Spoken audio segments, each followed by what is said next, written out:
And many people go through life never getting in touch with their greatness because of the lack of motivation to push themselves, or because they have not found something that they believe to be worthwhile to challenge them. That many talented persons have gone unnoticed, and the world never had a chance to be exposed to their talent because that person did not take the time to begin to express or to demonstrate or to motivate themselves in the direction to bring that which they came into the universe to bring. Many people will leave the universe without a trace. No one will know they were here. And in fact, under their name, we could put under there, not used up. Will anybody know that you came this way? What contribution are you giving? What will you leave? What will be different because you came this way? That life is our gift to us, that God has given us, and how we live our lives is our gift to God. What kind of gift are you formulating? Is this a gift that you like to take back and do something else before you turn it in? Think about that. What can we do? What are some of the keys that we can begin to use to motivate ourselves when our batteries run low? Because I don't care who you are, I don't care what you do, at some time you are going to get tired. At some time you're going to get in a rut. Seem like nothing you do works out right. And sometimes it just seems like you just don't have the wherewithal or the will to do anything. That sometimes you act like you're punch drunk. You're just wading through life, just doing time day in and day out, looking at non-discriminatory television, anything that's on, just looking. And depressed, feeling powerless, feeling useless, and bored. What do you do? How do you get yourself out of a rut? How do you, when you know you can do more than what you've been doing and you're not doing it and you're discontent with where you are, you get angry at yourself. How do you get out of that rut? How do you motivate yourself? One of the things that we must do is that we must be involved in working on achieving self-mastery. You must work on yourself continuously. Never be satisfied with yourself. Always know that as you invest the effort and time on you, that's the greatest ability that human beings have above animals. See, a dog can't be anything but a dog. Tree can't be anything but a tree. Human being, you've got unlimited potential. You can put effort on you, and by concentrating on you and developing you, you can transform your life wherever you are right now. So you want to work on yourself. You want to read books that inspire you and motivate you. You want to listen to tapes over and over and over again. And I suggest that you listen to tapes when you first get up in the morning. You want to control the spirit of your day. When you first wake up in the morning, your mind is operating at 10.5 wave cycles per second. That's when the subconscious mind is most impressionable. Whatever you hear in the first 20 minutes when you wake up, that will affect the spirit of your day. When you listen to tapes, listen with relaxed belief, believing that this can happen for you. And by listening to them, listen to them over and over and over again, and you will get a breakthrough. You can listen to the same tape for months, and all of a sudden you hear something you never heard before. It have a special meaning for you. Or read the same book over again, and you find some special insight. You said, I can't believe I didn't see that the first time. So you want to be involved in developing yourself. Most people won't do that. Most people won't take that kind of effort and invest that kind of energy in themselves, because they will fall prey to that conversation within. Oh, don't do that. You don't have time. You're too busy. You're too caught up in the rat race. Most people won't do that. Well, they won't take time to go to lectures. They won't take time to go to seminars. They won't take time to go to classes to improve themselves. And as you continue to work on yourself, you will begin to expand your vision of yourself. You'll begin to work towards self-mastery. And you will begin to see it reflect itself in all the dimensions of your life, your mental life, your physical life, your social life, in your relationships, your monetary life. So concentrate on developing yourself. Because if you don't, I guarantee you that you will make a settlement. And most people have. And most of us already have. What kind of settlement have you made with your life? Many of us are making in-life settlement. We're settling for less than what we actually deserve. We don't feel good about it, but we make it work in our minds. We'll come up with some kind of excuse to make it all right. What kind of settlement have you made with your life? Many of us settle for less than what we want out of relationships because we don't have the courage to change them. The next thing is, in order to begin to find some keys to self-motivation to drive yourself, in addition to working on yourself, and as you work on yourself, you feel good about yourself, and as you feel better about yourself, you treat yourself differently. Develop a health plan. See, you can't feel well and do well if you don't have good health. You can't perform if you don't have your health. Your health is valuable. Develop a health plan. A plan that you will follow, because this is the only vehicle that you have to carry you through this experience called life. And you want to take good care of it because you love you enough. You care enough about you. And that's not easy. It is not easy having a health plan and sticking to it. But you're worth it doing it again and again and again. Next thing is, as you take care of yourself, the next key is keys to motivation, to self-motivation. You want to live life with energy and passion. You want to make a conscious effort to be lively. See, in life, you either saying hello or goodbye. You either on the way or in the way. You want to be happy. You got a lot to be thankful for. But you watch some of the faces around you every day. And I tell you, some of these faces, they will put you in a depressed state of mind. So you want to avoid these kind of faces. When you see them coming, turn your head. The things that you say to yourself, you want to watch them, and in watching them, you want to take charge. So you've got to learn to stand up to yourself inside yourself. And short circuit, override that conversation that's always going on. 85% of what that conversation will tell you is negative. It's negative. It will tell you you're tired when you really are not tired. It will tell you you can't do it. It will fill you with fear. So you've got to watch that conversation. And when you find it going on, you've got to stand up to it and say, I'm going to do this anyhow. I'm afraid, but I'm afraid not to do it. And I'm not going to let you stop me. The biggest challenge that you will have in life is you.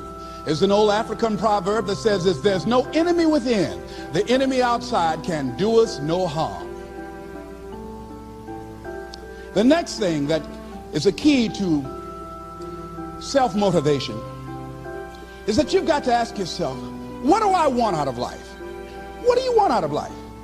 What do you want out of a job? What do you want out of a career? What do you want out of a relationship? What do you want? What gives you your life? How will you know when you got it? What will make you happy? You need to know. You need to start asking yourself some questions. What do I really, really, truly want? You need to be exact about that.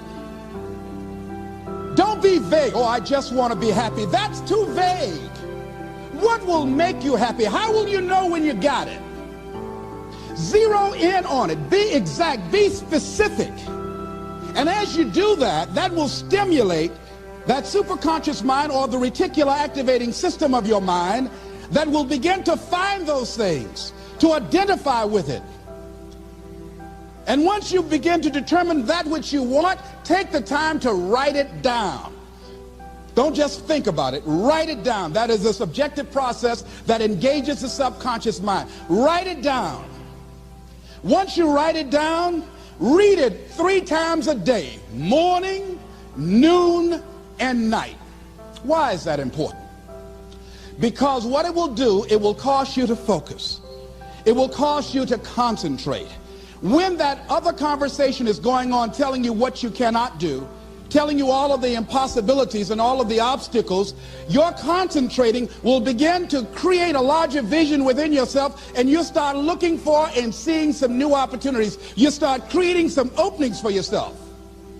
As you begin to read that every day, day in and day out, that will make you focus. That will discipline your thinking. And you'll get all kind of creative ideas. As I talk to you right now, being involved in this immersion process, you're going to create some openings for yourself.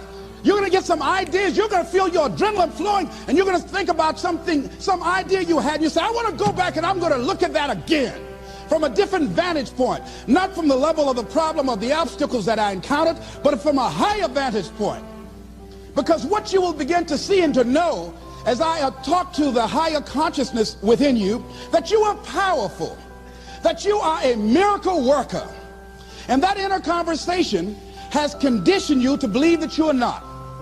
And as you begin to discover the truth of who you are, whatever challenge that you're facing in life, and if you're living, you're facing some challenge, you'll begin to know that you're powerful and that you're a miracle maker.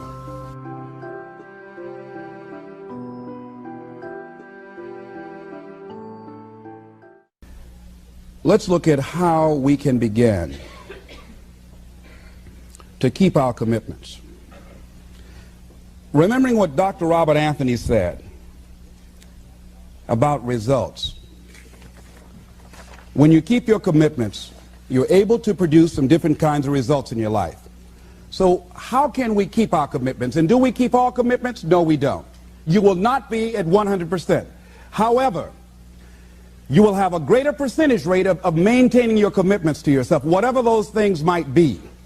If it's going into business, if it's changing a habit that you know that works against you, if it's overcoming self-destructive behavior, if it's retraining your thinking, if it's reinventing yourself, if it's trying to begin to design your relationship differently, all of us have the possibility, by focusing and really harnessing our attention and concentrating on it, we really have available to us the power to honor our commitments in those particular areas. So number one, make it priority. See, no one would go get on an airplane if you thought your chances of getting there to your destination were as good as your luggage. Am I correct? See, and I say the reason that you will reach your destination more times than your luggage will is because the airline, and I'm glad that they do, has made it a priority to move the human beings from one point to the other safely. Not send you off to Boston or someplace with your luggage. So I'm not really upset when my luggage doesn't show up. I'm glad they delivered me, because they've made me a priority. See, they have made delivering you to your destination important.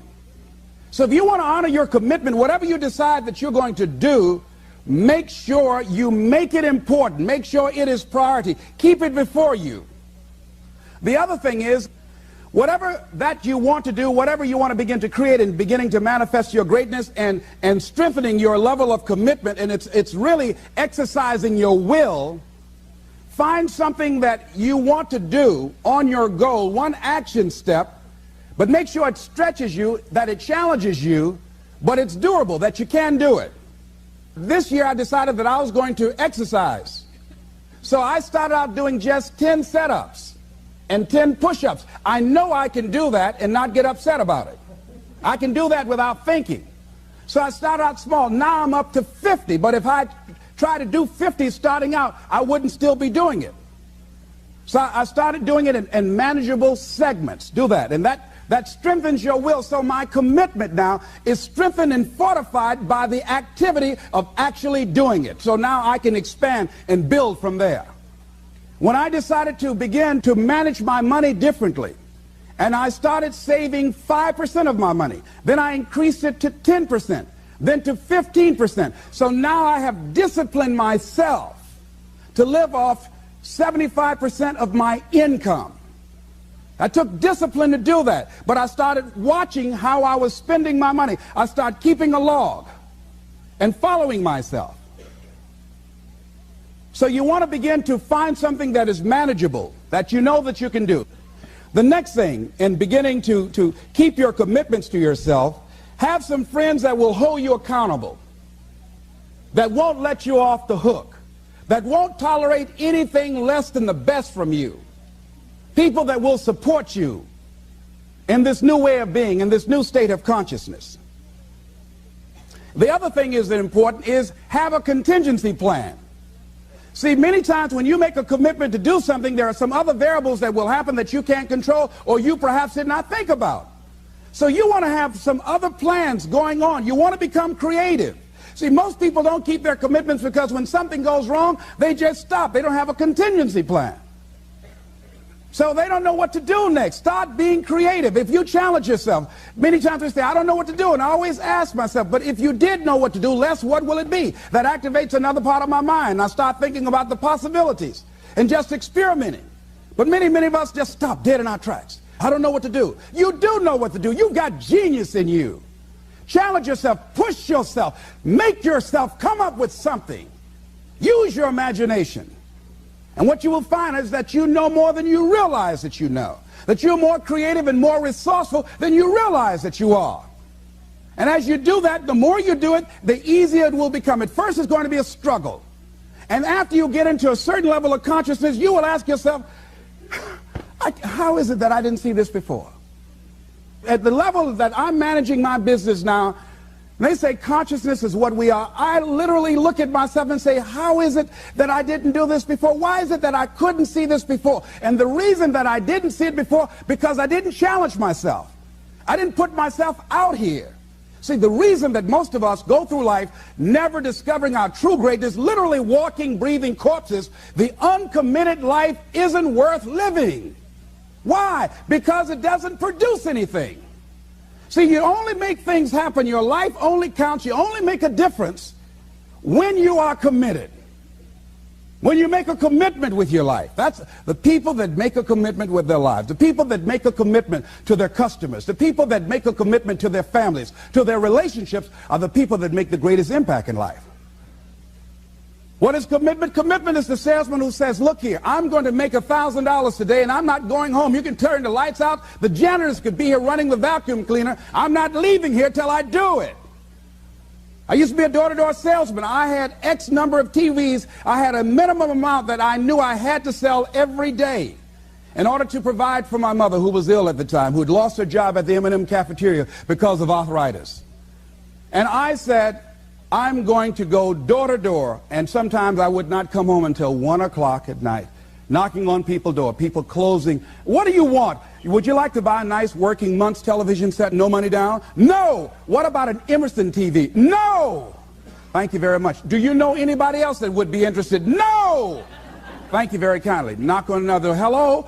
Would you like to buy a nice working television set, no money down? No, get away from our door. Thank you very kindly. Do you know anybody else would be? Yeah, my cousin, he lives 2 doors down. Thank you very kindly. I tell him you sent me. When I, hey, your cousin told me that you wanted to buy a television set, told me to come here and talk to you. We got a special discount for you. Yes, come in, I'm interested. I would just keep right on. I would not go home until I did it. It's an interesting thing, ladies and gentlemen, that when we put ourselves in a situation where we say we're going to do it, it puts you in another zone where the universe responds to you. When you have that kind of consciousness, see, the universe responds to the man or woman that refuses to be denied, because that is your commitment. That business that you want, that book you want to write, that dream that you have of controlling your destiny, that is yours. That power to create that and to manifest that, that is yours. That's available to you. But you've got to be willing to stand there and face disappointment, not have support, feel lonely, doubt yourself sometimes, be rejected again and again and again, become bankrupt if necessary, again and again and again, and refuse to turn around until life gives it up. Nothing can resist a person that has that kind of commitment. The people that have made a difference on the planet. When John F. Kennedy said, we will go to the moon in the next decade, he spoke it. That was a commitment, and people shared that vision. People bought into that. We've had all kind of examples in history where people have made declarations, who have committed their lives to bring about a difference. There are people who are taking a stand today against hunger. I guarantee you it will be a part of our past at some point in time. Someone took a stand against polio. It no longer plagues us as it once did, because someone said, it is my commitment to eradicate it from the face of the earth. Someone made the commitment. The reason that we're here and enjoying the democracy that we have, someone made a commitment that whatever is required, If it means that I die, I remember Paul Robeson, here I stand, for I can do no other. And that's how you must be. Commitment means standing up for your life. It means honoring yourself. It means beginning to say and to see and recognize your alignment and oneness with the universe, and that you are a channel for life to express through. And we short-circuit it with anger. We short-circuit it with fear. We short-circuit it with envy. We short-circuit it by being lazy or apathetic or giving up easily. Why? We say, oh, it's too hard, it's too hard. We don't challenge our spirit. Ladies and gentlemen, there's nothing as powerful as the human spirit. You can't destroy it. You can pervert it, but you can't destroy it. I was reading Man's Search for Meaning by Viktor Frankl. What a powerful book. I'm reading it now for the 7th time. And he gives so many graphic examples of the power of the human spirit. And so what are some of the things that can fortify us and give us the kind of inner strength that will allow us to forward ourselves into the future by manifesting our commitments? Number one, commitment means in some cases going back to school, getting some training, sitting up in classes with people younger than you, putting yourself in a position where you don't know and that is awkward and uncomfortable, but because of your commitment to develop yourself, or to go back to school to get a high school diploma or to get a college degree, that it doesn't matter, feeling dumb and saying, what am I doing here, setting up in some boring class? Commitment can mean a lot of things. It could mean that you begin to go back. You got to back up sometimes. It means to back up and not give up, to regroup, back up and regroup and come back again. Because life has waylaid you, because you got knocked down. I know when I was working on my dream, there were times I lost my house at one point. I lost my car. I was broke. My credit was bad. I was sleeping at different friends' houses on their couch or on the floor. There were times, months, that I slept on the floor of my office and got up early and dressed before my staff got there to give them the impression that I got there early before they did. And we all pretend not to know what we knew, that the boss was staying in the office. So we never talked about it. But I refuse to give up on my dream. And what happens, they say, you know, in the prosperous years, you put it in your pocket. In the lean years, you put it in your heart. It makes me appreciate it even more. Even more. I wouldn't trade it. I wouldn't trade it for anything. The disappointment, the pain that I've gone through by keeping the commitment. Keeping the commitments that you have might mean taking a stand that's unpopular. Something was said one time. When you take a position, it says, cowardice asks the question, is it safe? Politics asks the question, is it popular? But conscience or commitment asks the question, is it right? And see, most people rather operate from the first two. Is it safe for me to take this position? I remember when I was a state legislator, I saw guys and women who believed in legislation very strongly, but because the Speaker of the House said, we won't go with that, they backed down. And they felt bad about it. They wouldn't take the position because they didn't want the Speaker of the House to be angry at them. They wanted to be all right with all of the rest of our colleagues. See, it takes a great deal of strong courage and commitment on your part to step out a line. You know, Henry David Thoreau says, if a man doesn't keep pace with his companions, perhaps he's listening to the beat of a different drummer. Let him dance to the music that he hears, however measured or far apart. When you are committed, you're dancing to the beat of a different drummer. Don't expect people to understand you. Don't expect it to make sense to anybody why you've got to do this. Why you have got to go. Why you leave. This is a good job. I'm going. They pay you well. I'm going. You just a few years from retirement. I'm going. Why? I don't understand. You don't have to. Here's what I suggest. Number one, that does happen. So take total responsibility for it. Just own it. Don't make any excuses on why you gave in. or why you didn't come through. Just own it and face the flak, whatever it is, and stand up inside yourself. Next thing is, assess the situation. How did you get here? What happened that you broke down, that you had a breakdown and you surrendered? What happened? What was going on? See, when I used to go on a diet, and I no longer do that, I've made a commitment to a healthy lifestyle. I used to eat up until 12 midnight on Sunday. Anything that wasn't moving. And on Monday, I would get up and eat a fruit, light fruit breakfast, and for lunchtime, I would fix some broiled chicken and meticulously peel the skin off and eat the chicken, and then eat the skin.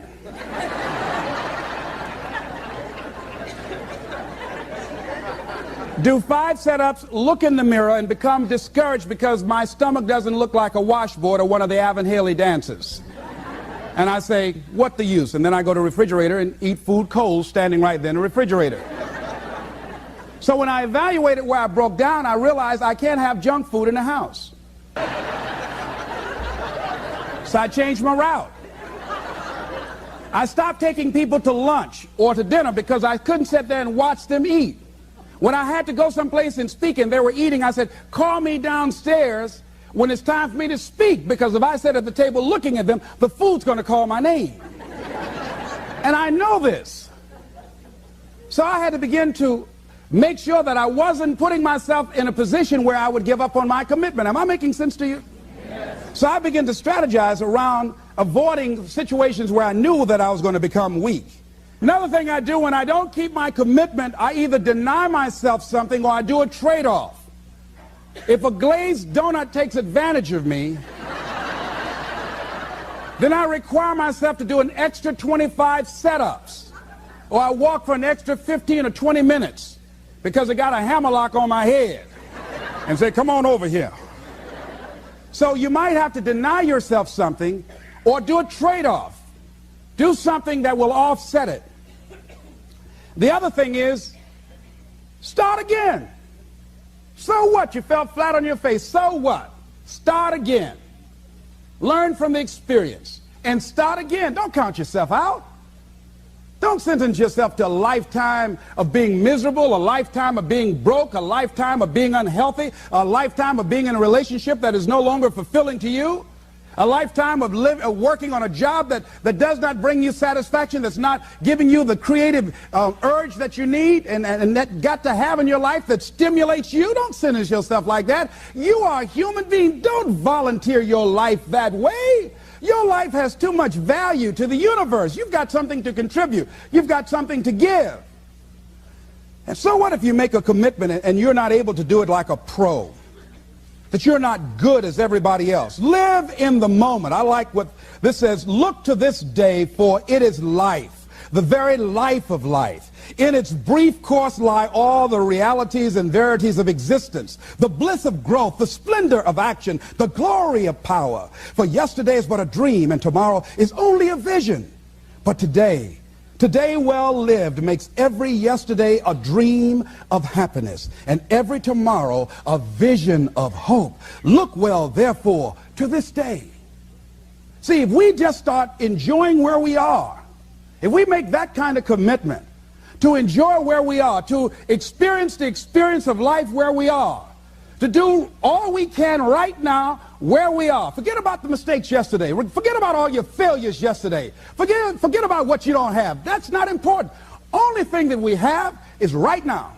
Right now, right now. And I say that life is calling on you to call forth on that. The optimists, which I think one of the most positive groups in the world, they have something called the Optimist Creed, and I like, it says promise yourself. I changed it to commit yourself because I think that commitment has more power than promise. It says commit yourself to be so strong that nothing can disturb your peace of mind, to talk health, happiness, and prosperity to every person you meet, to make all your friends feel that there is something in them, to look at the sunny side of everything and make your optimism come true, to think only of the best, to work only for the best, and expect only the best, To be just as enthusiastic about the success of others as you are about your own.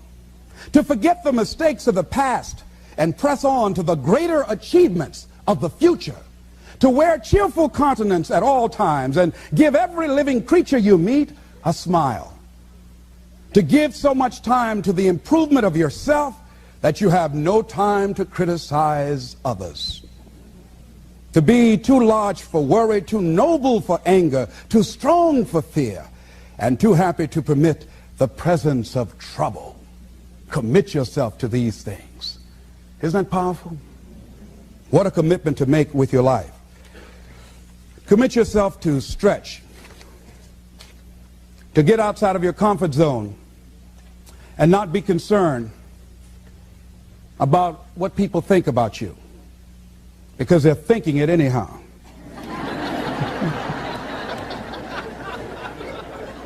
Don't worry about what they will say. They're already saying it. So what do you care? Decide that your life has so much meaning to the planet. Decide that you have something to give. That's why you're here. See, you didn't just show up. You brought something here. You're on a journey. You have a destination, mission to achieve, to do, to implement, to perform, to experience. Decide to commit yourself to be an adventurer in life. Look out on life around you. Look within yourself and say, where is it in my life that I need to make a commitment right now? Where is it? That it might be for your health. It might be to be a happier person. It might be to make a difference in your community. It might be that. Where is it? I say that commitment shows up, and the man or woman who has some idea, some dream that they've been nurturing within themselves, and no one believed it, no one saw it for them, that they weren't masters at it, they weren't experts at it, no one would build a statue and ever call their name and recognize them. They never made it to the front page of the newspaper, but they had something that was theirs, something that was their baby, something that they loved and they believed in, and they just did what they could with what God gave them with their dream. Commitment shows up, and people that are willing to give themselves a chance, who look at their lives, look within themselves and say, I know that this just cannot be it for my life. I know that there's something I'm supposed to do. I don't know right now. Or maybe you do know. Maybe you do know, and you've talked yourself out of it. And I understand that. Because I'm late. No. Everything happens as it should. I got the courage to step out, to become committed. I was seriously not serious before, and I decided, it took me some time to build up the courage to become committed because it frightened me. So I understand wrestling with it. I wish I could tell you I've been doing this for 20 years. I haven't. I'm just glad that I decided to become committed before I left here. And wherever you are, decide that you're going to commit your life now, and let it show up in your contribution. Let it show up in what you have to share. And whatever commitment that you make, honor your commitment as yourself. Honor your word as yourself. Whatever you put out there, do it with what you've got.